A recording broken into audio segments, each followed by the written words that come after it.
Marshall Trimble is joining us here for a special edition of Mysteries of the Superstition Mountains. We're going to take you out and about other areas in this great state. Take it away, Marshall. There's another, this is a quick one, Bill Downing. Bill Downing was in that Bert Alvord gang, and when he got out of prison, he goes back to Wilcox, and he opens up a saloon called the Free and Easy Saloon.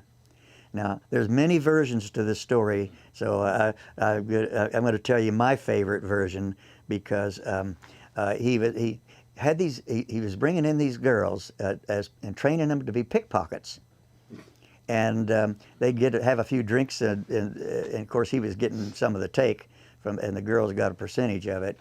But he was also kind of abusive. You know, I mentioned earlier he was a surly, unlikable guy. When Billy Stiles broke him out of the Tombstone jail, the rest of the Alvord gang, they left Bill Downing in there because they couldn't stand him.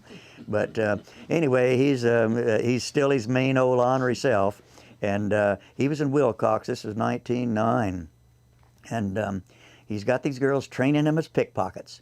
But there's one gal, and I can't remember her name now, but one gal that he beat up.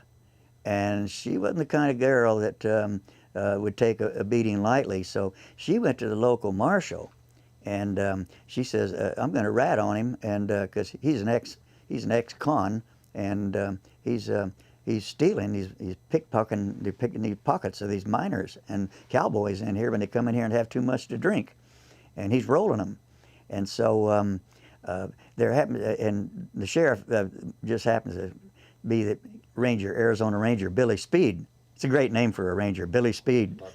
Billy Speed was in there in town, and he says, "Let's get Billy," and so we'll take this guy down. The best time to take Bill Downing down was early in the morning. The snake that bit him, a little bit more of the stuff. He's in there having a drink at the bar first thing in the morning, and Billy Speed's standing out in the street, and he says, "Bill Downing, you're under arrest." And Downing is he's not going to go down easy. And Downing, this is where the story varies, but I like my version of it.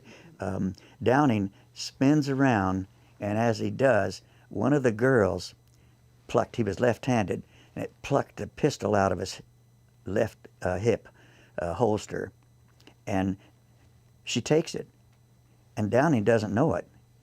She trained to be pickpockets. Yeah, she's just doing her job, yeah.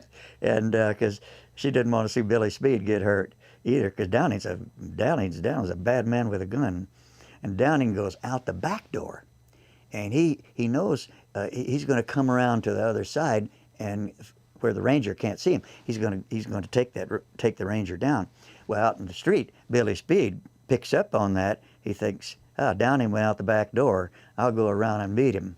So they come around and they meet as Downing's coming around this way, Speed's coming this way, and Downing reaches for his gun. He goes like that.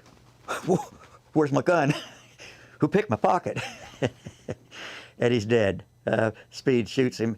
Speed was holding a rifle. I think he had a rifle, if I remember right, and just plucked him with that rifle. Turnabout's fair play. He taught the girls how to pickpocket. The motto is, the moral of this story is, make sure you got a gun in your holster before you go for it. Wow, that's incredible. You would think that he felt that he was a little light without the sidearm. Well, he was pretty hungover, probably. He was a heavy drinker, too. Yeah. Yeah, okay. I wasn't going to tell that story, but we might as well. Now that's a great story. With a name like Billy Speed, he was probably a ladies' man. I like to think with a name like Billy Speed, he was a handsome young ranger. Well, there you have it. Another special edition right here of Mysteries of the Superstition Mountains, where we took you out of the mountains into some of the other areas to explore the mysteries of Arizona. See you next time.